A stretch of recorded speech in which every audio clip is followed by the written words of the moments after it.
Манай багш би танд Хорсон сав гэдэг эхийг унш харуулъя. Хятадын эзэн хаан өөрийн хаан ширээг залгамжлалтаа тодруулах тэмцээн зарлажээ. Эзэн хаан өндөр настай бөгөөд үр хүүхэдгүй аж тэрээр цэцэг ургамалд дуртай учраас эзэн хаан болохыг хүссэн хүүхдүүд бүр хааны ордонд хүрэлцэн ирж эзэн хаанаас нэг ширхэг цэцгийн үр авах ёстойг тушаажээ. 6 сарын хугацаанд хамгийн сайн үр дүн гаргаж чадсан хүүхэд энэ тэмцээнд төрүүлж дараагийн эзэн хаан болно гэж тунгалгав. Ямар их хөөр баяр болохыг төсөөлөөд үдтэй гэж гэлээ. Үрийг тараах өдөр итгэж найдсан маш олон хүүхэд ордноор дүүрсэн байлаа. Хүүхэд болгон ховорхон олдох боломжоо гартаа атгаж гэртээ харжээ. Жан хүүч тэдний нэг нь байв. Тэр хотоосоо хамгийн сайн цэцэрлэгч гэдэг хөршүүд нь түүний талбайдаа тавьсан амтад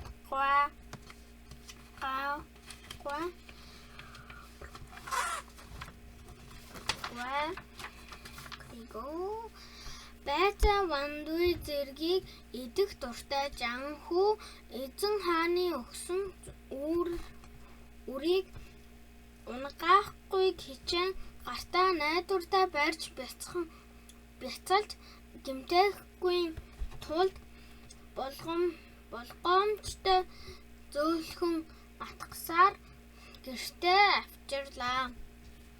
Хүү гэртээ ирээд цэцгийн савны ёроолд том чулуунууд хийж жижиг хайргаар хуучаад дараа нь саваа үржилж чимтэй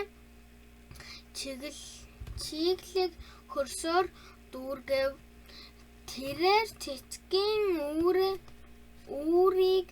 үрийг гадаргуйгаас 3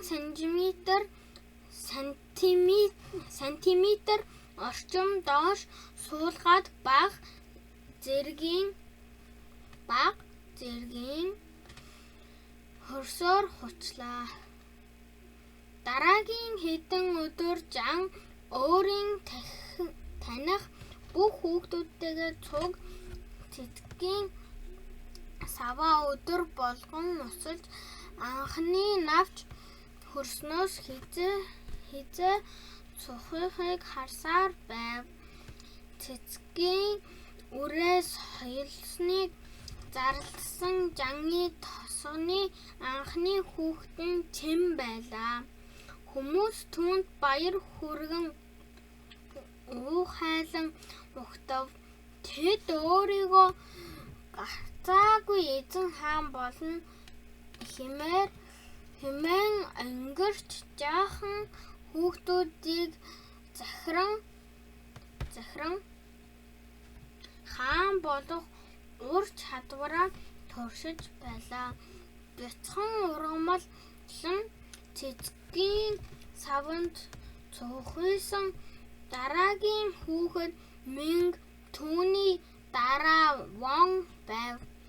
Гэвч эдгээр хүүхдүүдийн хэн ч түүн шиг цэцэг ногоо сайн тарьж чаддаггүй учраас Жан учрыг огт ойлгохоо болов. Жан тарьсан цэцгийн үр ургахгүй л байлаа. Удалгүй тосгон даяар цэцгийн савнуудаас нахиа соёлон ургасаар байлаа. Хүүхдүүд цэцгийн саваа тойруулан хашлага барьж санаатай болон санаандгүй дайрч унгаах хэн нэгнээс хамгаалав. Мөн удалгүй жанги тосгон даяар цэцгийн савнуудад олон арван соёлчноос анхны навчууд ургаж эхэллээ. Гэвч жанны тарьсан цэцгийн үр ургахгүй хэвээр л тэрээр юу буруу болсон юм бол хэмээн бүр гайхаж орхив.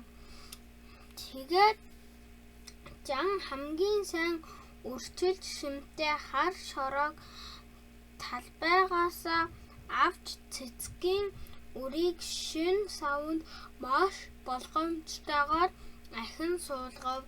Тэр бөөгнөрсөн хорос болгоныг маш жижигхэн болгон бутлав. Бас цэцгийн үрийг зөөлхөн дарж суулгаад хөрсний дээд хэсгийг үргэлж чихтэй байлган цэцгийн саваа өдөр бүр ажиглаж байлаа. Тэгсэн хэдий ч Жанны тарьсан цэцгийн үр бас л ургасангүй.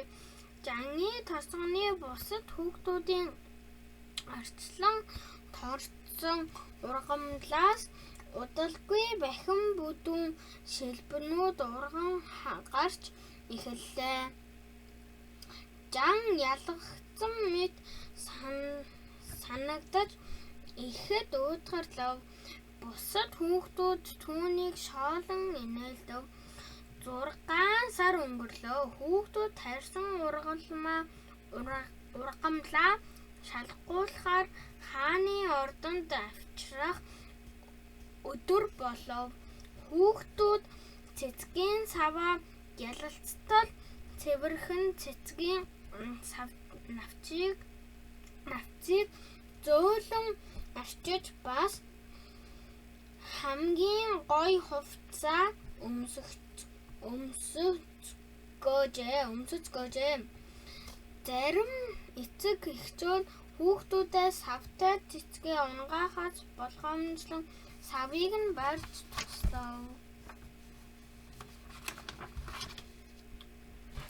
Тэдэнтэй цуг хааны ордон руу явж байлаа. Хааны ордон руу очихоор бахархалтайгаар бэлдэж буй бусад хүүхдүүдийг Жан цонхоор хараад би яах болж байна хэмээн эцэг эхээсээ хашгиран асуув. Миний цэцгийн үр ургаагүй. Миний цэцгийн сав хоосон байна шүү дээ гэж хэллээ. Аав нь толгойгоо сэгсрээд чи хийж чадах бүхнээ хийсэн шүү дээ хэмээв. Ээж нь Жан миний хүү цэцгийн саваа аваад эзэн ан руу ойд чиний хийж чадсан бүхэн чинь энэ шүү дээ гэж хэлэв. Хүүхдүүд түүний баруун зүүн талаар томоос том цэцэгтэй саваа бариад ордон руу очих замаар явж байлаа. Ордон дотор хүүхдүүд дэлгэрсэн ургасан цэцгүүдээ тэврэн эгнэн нүмрөөд ордлого тээсэн өрсөлдөгч хүүхдүүдийн өмнөр алхан цэцэг ургамал болгоныг хөмсөг зангидан ажиглан харж байлаа. Эзэн хаан Жан руу ирээд хөмсгөө улам зангидан энэ чинь юу юм бэ? Чи надад хоосон сав авчирсан юм уу гэж зандран асуув. Жан уйлахгүйг ихэд хичээв. Жантан минь та болгоно уу? Би чадах чинээгээрээ мэрийн оролцсон би таны надад өгсөн цэцгийн үрийг надад олдох хамгийн сайн хөрсөнд суулган өдөр бүр усалж чиглээд ажиглаж байсан. Үрийг ургахгүй болохоор нь би ахаад шинэ хөрсөнд болгоно гэж Жан шинэ хөрсөнд шилжүүлэн суулгасан. Гэсэн ч үр бас л ургаагүй. Намайг уучлж болгоно уу гэж Жан хэлээд толгоогоо гуйдалгав. Гэж эзэн хаан хэлээд эргэж харан бүгдэд сонсогдохоор өндөр дуугаар бусад хүүхдүүдийн цэцгийн үрээ хаанаас авсныг би мэдэхгүй байна. Миний өгсөн цэцгийн үрнээс юу ч ургах ёсгүй. Яагаад гэвэл тэр өрүүдийг шалж буцалгасан юм хэмээн эзэн хаан зарлагдав. Тэгээд эзэн хаан Жанхүү рүү хараад инээмсэглэв. Баяртай багшаа.